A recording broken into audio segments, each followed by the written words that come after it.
Hey guys, welcome to the channel. And I've been using the OnePlus 9 for almost over a month now, and this is my review and thoughts on it. First, let's start with the unboxing. And the unboxing is really good with respect to how they have managed the Hasselblad as well as the OnePlus logo.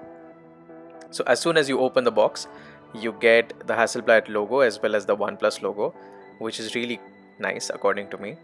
And the one which I have here is the Arctic sky color of the OnePlus 9.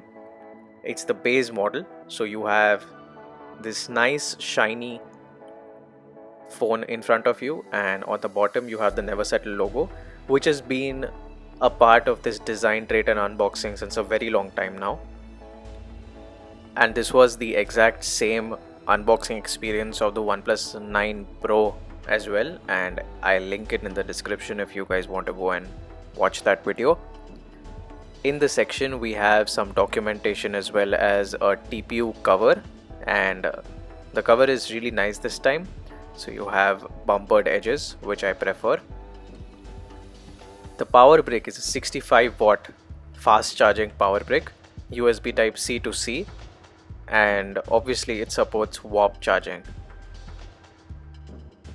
Now let's quickly take a look at the documentation. So you have this Hasselblad welcome card with the SIM card ejector tool as well as a note from the CEO of OnePlus.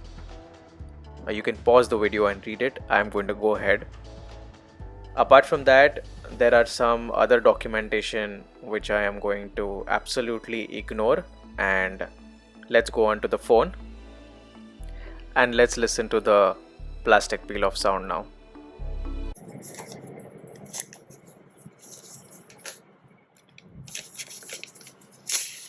So before we talk about how the phone feels and what it does best, do subscribe to the channel, click the bell icon, and don't forget to like the video. Now let's talk about the design. The design is very similar to what we saw on the OnePlus 8T, and of course it resembles the OnePlus 9 Pro as well, except that it has got a lesser camera, but it still has the Hasselblad logo and a triple camera setup, which we'll get into the rest of the video. It still keeps the mute switch on the right side of the phone, which is very interesting and I absolutely love it. With that is the power button. Bottom of the phone you have the speaker grill, USB type C, and the SIM card tray along with the microphone hole, of course. Now the left of the phone has the volume rocker, and it is very similar to what we have seen on the rest of the OnePlus lineup. This glass is a matte textured glass, and I absolutely love how it feels in the hand as well as this color. And I will skip the part where I set up the phone and take you directly into the phone. Now let me quickly talk about the display specifications.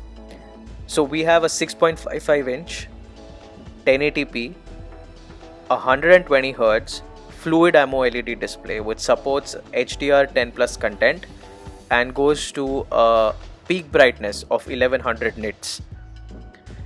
It is a Gorilla Glass 5 on the front and the back of the display, and it is a 120Hz fixed, not an LTPO panel which decides between 0 to 120Hz depending upon what content you are viewing.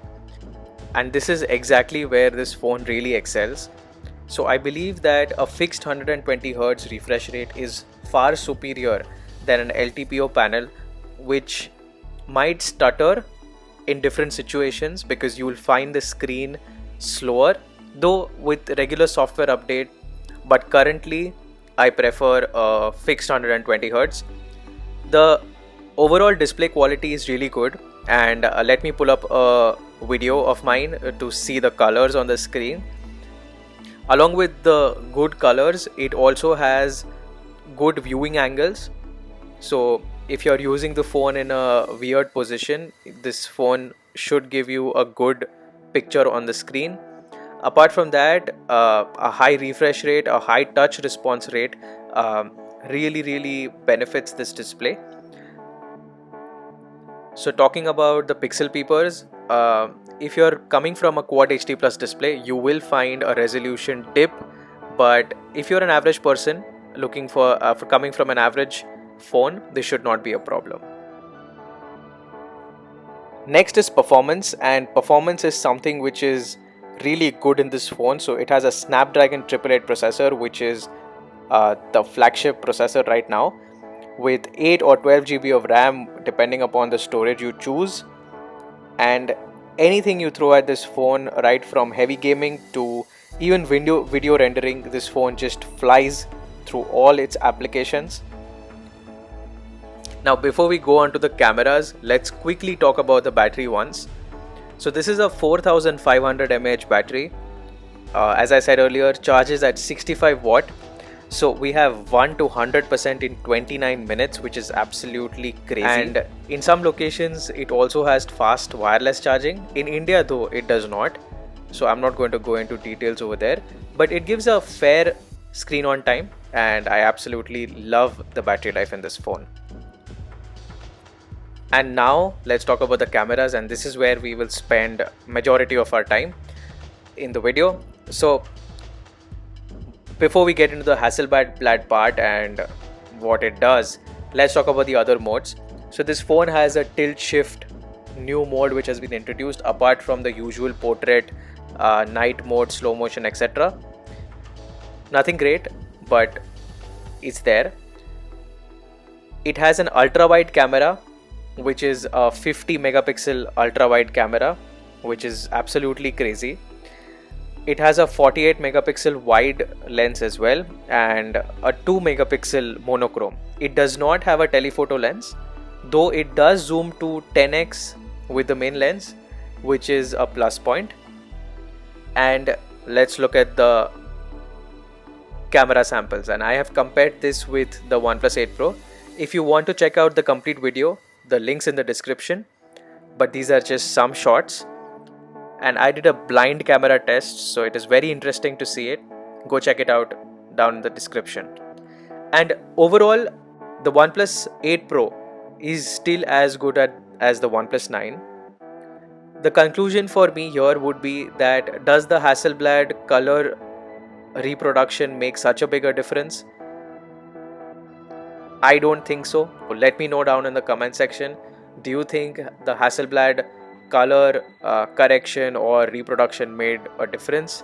I would love to hear from you.